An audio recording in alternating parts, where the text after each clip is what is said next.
বাদশার সাথে প্রধানমন্ত্রীর সাক্ষাৎ সম্পর্কে পররাষ্ট্রমন্ত্রীর বক্তব্যের প্রতিবাদ বিএনপির।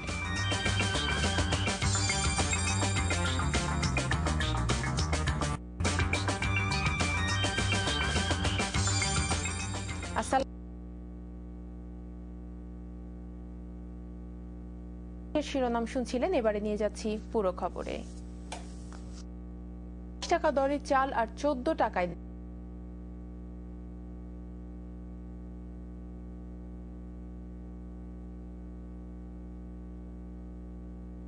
খাদ্য পরিধান কমিটির তালাত মামুনের। মোটা চালের কেজি প্রতি পাইকারি মূল্য 17 থেকে 18, 19 থেকে 21 টাকা। চালের মূল্য নির্ধারণের জন্য অর্থ, কৃষি আর খাদ্যমন্ত্রীকে নিয়ে বৈঠকে নির্ধারণ করা হয় কোন মূল্যে খাদ্য কিনলে কৃষক ভোক্তা সবার জন্য লাভজনক হবে। খাদ্যমন্ত্রী মতে সবার সাথে আলোচনা করেই সরকার চালের মূল্য 22 টাকা আর ধানের মূল্য 14 টাকা নির্ধারণ করেছে। একদিকে সারপ্লাস ফার্মার আর একদিকে যাদের ঘাটতি রয়েছে, শর্টেজ আছে, তাদের কথা বিবেচনা করে আমরা দাম নির্ধারণ করেছি। সেই দামটি হবে, চালের দাম আমরা ঠিক করেছি, এটি হবে 22 টাকা। ধানের দাম ঠিক করেছি, এটি হবে 14 টাকা। আতপ চালের জন্য আমরা 50 থেকে 60 হাজার টন চাল আমরা কিনবো। সেই চাল আতপ চাল, সেটির দাম আমরা নির্ধারণ করেছি 21 টাকা।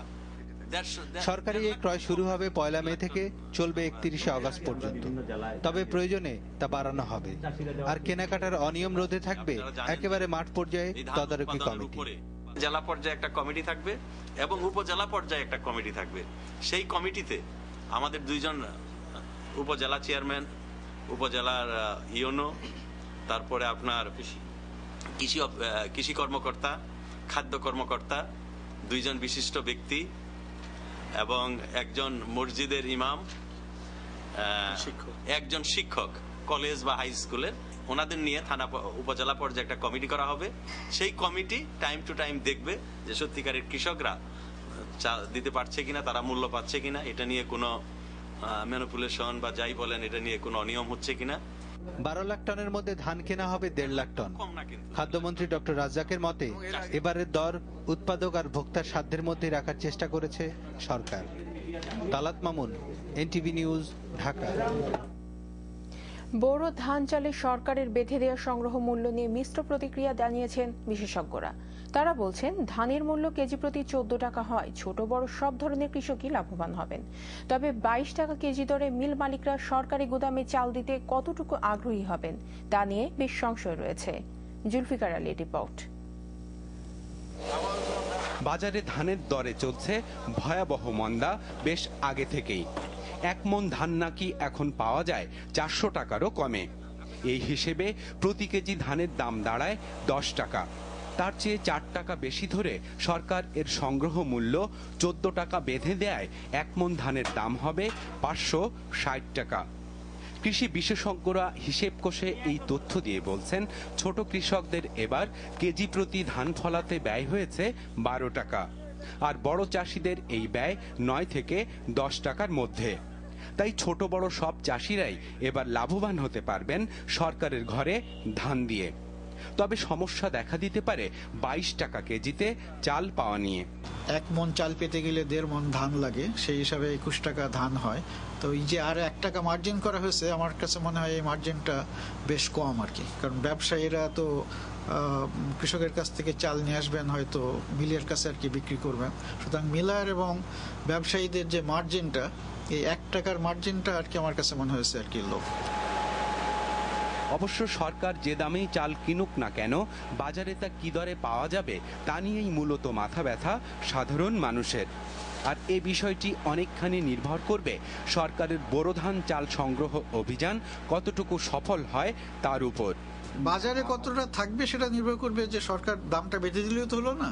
এখন এই দামে সরকার যথেষ্ট পিক আপ করতে পারবে কিনা আর কি, সরকার সংগ্রহ করতে পারবে কিনা, তার উপরে নির্ভর করে যে আদৌ দামের উপরে প্রভাব পড়বে কিনা।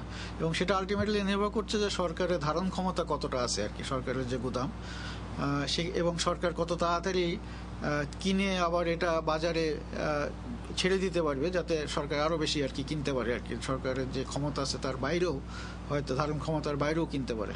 আর এই সংগ্রহ অভিযান সফল করতে হলে সরকারি প্রশাসনেরও স্বচ্ছতা আনা দরকার বলেই মনে করেন এই কৃষি অর্থনীতিবিদ। Zulfikar Ali, NTV news, Dhaka.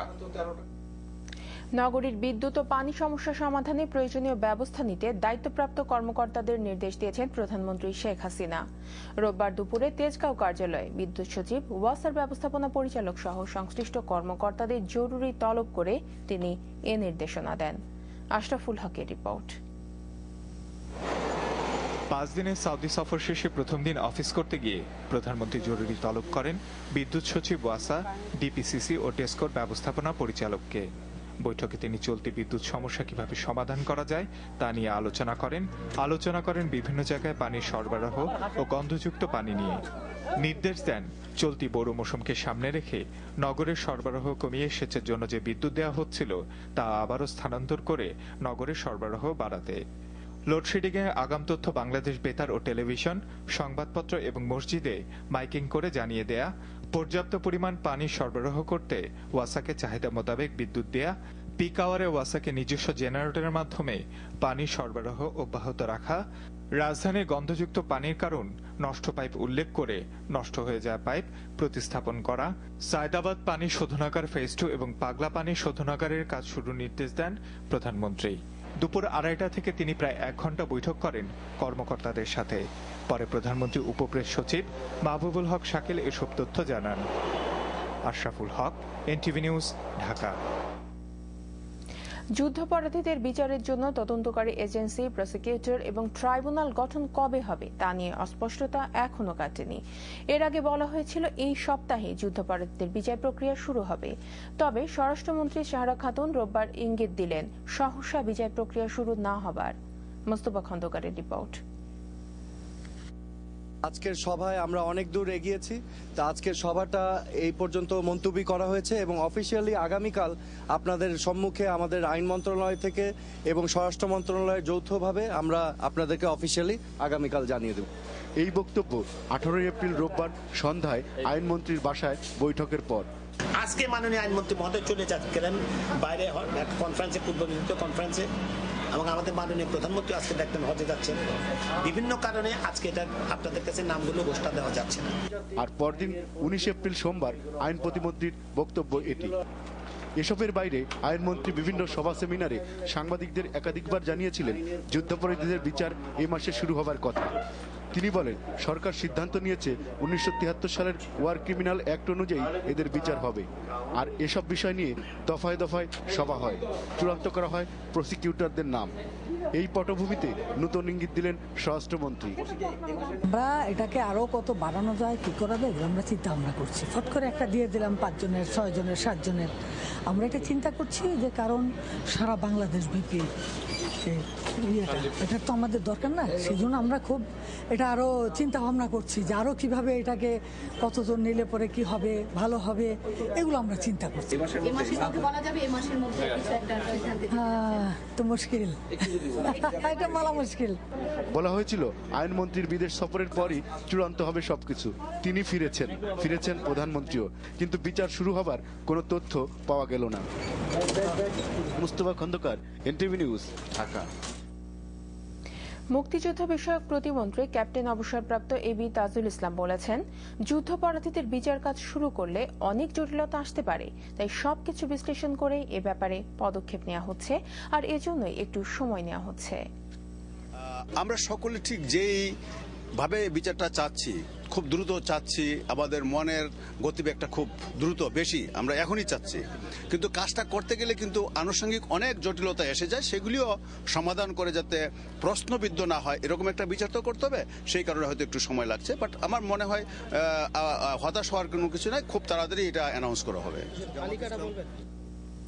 Saudi বাদশার সাথে প্রধানমন্ত্রী শেখ হাসিনার সাক্ষাৎ নিয়ে পররাষ্ট্রমন্ত্রীর বক্তব্যের একটি তথ্যের প্রতিবাদ জানিয়েছে বিএনপি। রোববার সকালে সংবাদ সম্মেলনে বিএনপি নেতারা বলেন, পররাষ্ট্রমন্ত্রী যে তথ্য দিয়েছেন তা কেবল ভিত্তিহীন নয়, সৌদি বাদশার জন্য বিবৃতকর। আশিকুর রহমান চৌধুরীর রিপোর্ট।